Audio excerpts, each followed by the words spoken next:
Wakil Gubernur Aceh Fadlullah menyambut para tamu kehormatan dari Bahrain dan Uni Emirat Arab dalam acara jamuan makan malam pemerintah Aceh Sabtu malam 25 Oktober 2025 di Meliku Gubernur Aceh, Banda Aceh.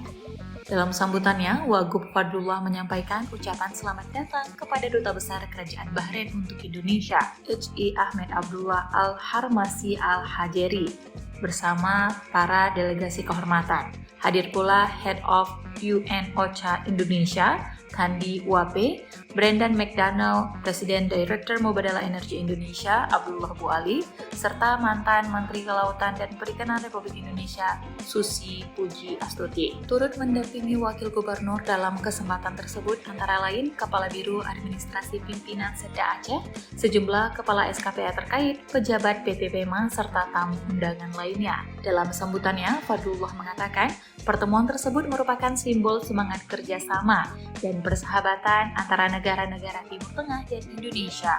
Wakil Gubernur Aceh menjelaskan bahwa Aceh memiliki potensi besar di sektor energi, perikanan, pertanian, dan pariwisata halal.